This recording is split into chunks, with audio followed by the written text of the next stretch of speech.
زبور 7۔ داؤد کا شگایون جسے اس نے بنیامینی کوش کی باتوں کے سبب سے خداون کے حضور گایا۔ اے خداون میرے خدا، میرا توکل تجھ پر ہے۔ سب پیچھا کرنے والوں سے مجھے بچا اور چھڑا۔ ایسا نہ ہو کہ وہ شیر ببر کی طرح میری جان کو پھاڑے، وہ اسے ٹکڑے ٹکڑے کر دے اور کوئی چھڑانے والا نہ ہو۔ اے خداون میرے خدا، اگر میں نے یہ کیا ہو، اگر میرے ہاتھوں سے بدی ہوئی ہو، اگر میں نے اپنے میل رکھنے والوں سے بھلائی کے بدلے برائی کی ہو، بلکہ میں نے تو اسے جو ناحق میرا مخالف تھا بچایا ہے، تو دشمن میری جان کا پیچھا کر کے اسے آ پکڑے، بلکہ وہ میری زندگی کو پامال کر کے مٹی میں اور میری عزت کو خاک میں ملا دے۔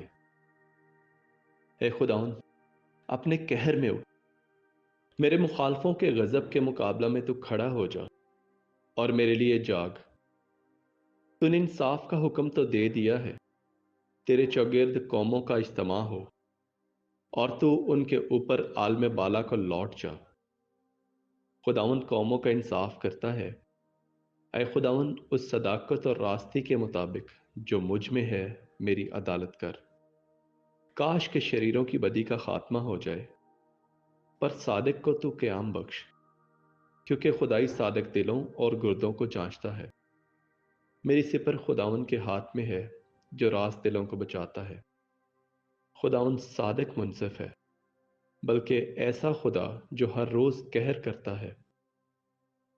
اگر آدمی باز نہ آئے تو وہ اپنی تلوار تیز کرے گا۔ اس نے اپنی کمان پر چلا چڑھا کر اسے تیار کر لیا ہے۔ اس نے اس کے لیے موت کے ہتھیار بھی تیار کیے ہیں۔ وہ اپنے تیروں کو آتشی بناتا ہے۔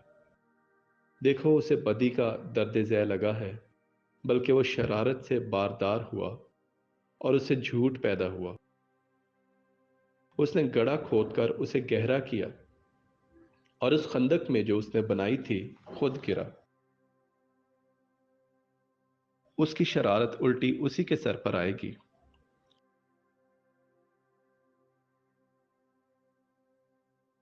اس کا ظلم اسی کی کھوپڑی پر نازل ہوگا۔